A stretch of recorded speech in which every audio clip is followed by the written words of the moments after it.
Hi everybody, I'm Bree the Plant Lady. And I'm Aiden. And today we are taking the window boxes down. I've decided I'm gonna get them replanted with tender succulents and keep them in the greenhouse for the next probably 3 or 4 weeks, really until we're out of the threat of hard frost, because they're easier to keep watered in the greenhouse than they are in the locations where they're at on the house. It's the funny thing about window boxes. I love them, but they do much better when they have like a drip irrigation system. We don't have a drip irrigation system. So that's why I do succulents in them, but even these get so dry, the succulents can sometimes suffer. So I think to get them established, we'll get them replanted, keep them watered, and by the time it's ready for them to come out, they'll look really good. All right, so I hope you enjoyed today's video. Oops. That's fine. You don't have to hold it anymore. I don't have to hold it. Okay, so we took both window boxes, and one actually has a hardy Delosperma in it, but it looks terrible because it got too dry. So case in point, even succulents need some water. So we're just gonna jazz these up, and it's gonna look a lot better. All right, so as you can see, got both of the window boxes in. I've watered really well. This one is filled with veggie mix that had just gotten really dehydrated. And you can see I lined out the echeverias that were left from the succulents class, and they fit in there kind of perfectly. I was thinking of maybe putting in like a bulbini behind it. You can see those are just starting to flower. This is remnants from that window box from last year. Now in the other one, which hangs at the kitchen window of the blue house, which is west facing. This big one is actually east facing. And though it's pretty shady, the succulents do well there because they don't get any water. And this is truly the lowest maintenance thing that you can have in a window box. But this one's been planted for a couple of years, and it's a combination of a cold hardy sedum that I actually got via IPPS in an auction from Moore Farm Botanical Garden down in South Carolina. And then the Delosperma, which you see has pretty well filled in, is Ocean Sunset, which has been really pretty, but again, even the succulents need a little bit of moisture, and these have gotten really, really dry. So I think what I'm gonna do is unplant this completely, get this put into fresh soil, keep it in the greenhouse, keep it watered, and then figure out new combinations for both. And I'm gonna keep these in the greenhouse until at least April, so they can get nicely established and really start to look good before they get hung up and then basically never get watered again. All right, so I'm gonna try and not make a huge mess. It's actually pretty chilly outside, so doing this in the greenhouse because it's nice in here. And I am out of soil cube, which makes me feel incredibly insecure.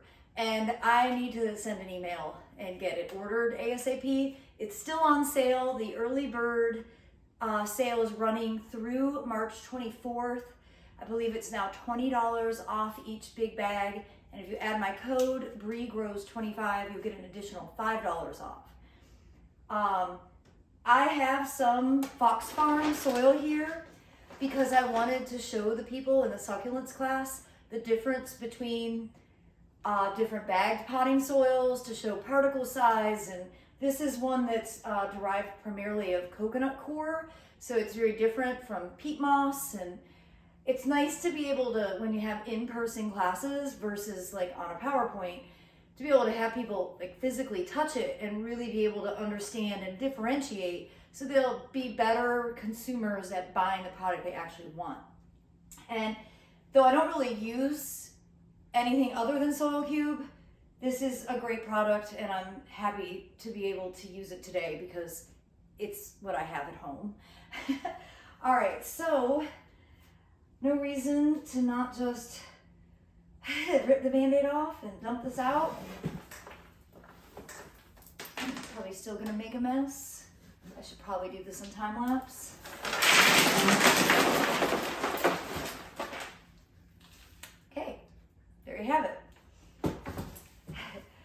So a few years ago, Aiden and I realized that we couldn't keep these watered in part because this is a really big drainage. You see through there?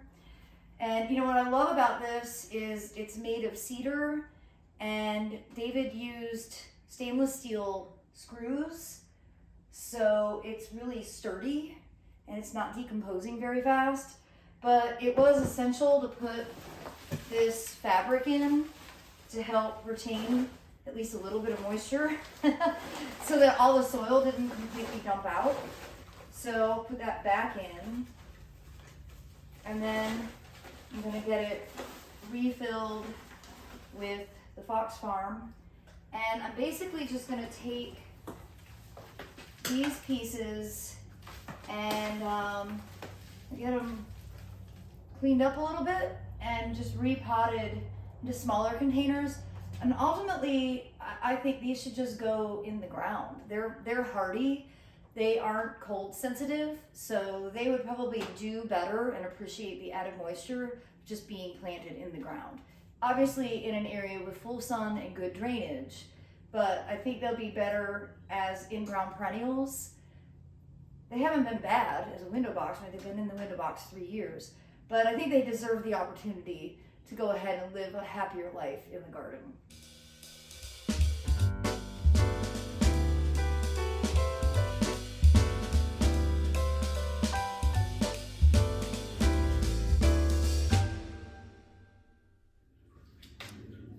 All right, so I've been having this whole internal debate on whether I really want the little Prince succulents, which I just like have such a crush on.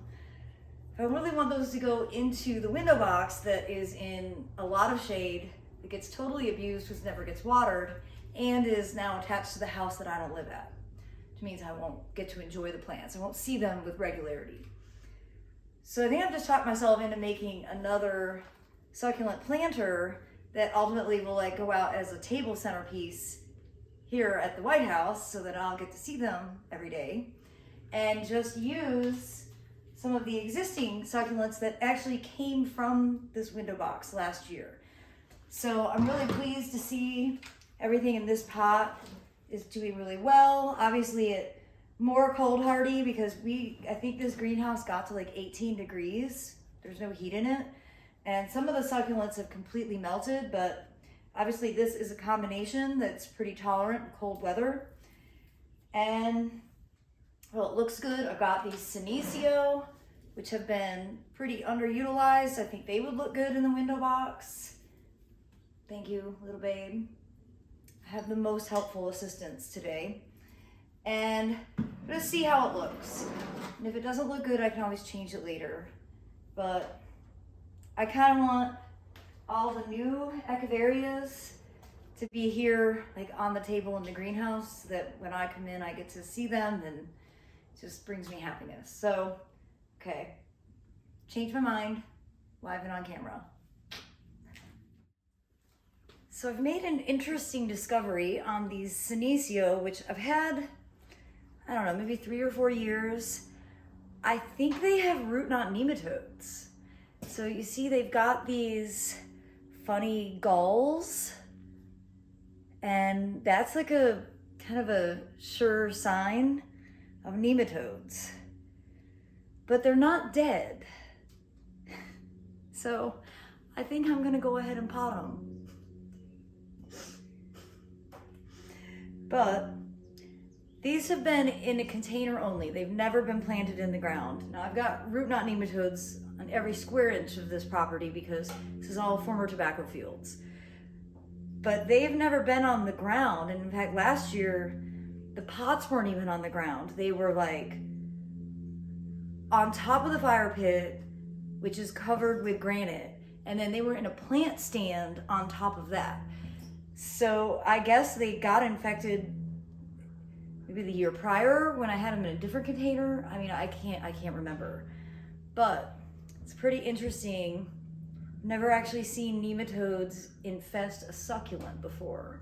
Doesn't surprise me. I don't think there's any limit to what nematodes can ultimately infect and cause the plant to kind kind of dwindle in its growth, but I'm not willing to throw these out yet because they are still alive.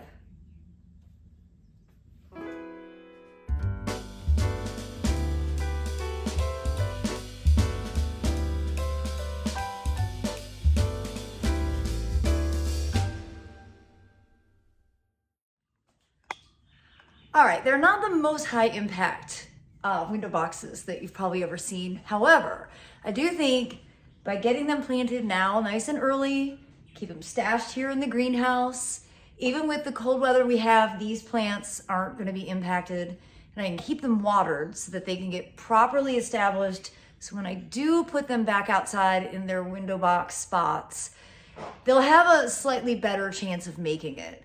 I definitely abuse window boxes and hanging baskets, which is why I only grow succulents in those types of containers. This is the first year I've ever had the opportunity to get a jump start on the season, so I'm pretty excited to be able to do that. And I think Ava Grace is as well, because I'm sure you noticed she was an extremely important manager of the entire experience. Well, I certainly look forward to sharing more updates with all of you, and I'm wishing you the best. Thanks so much for watching, and happy gardening.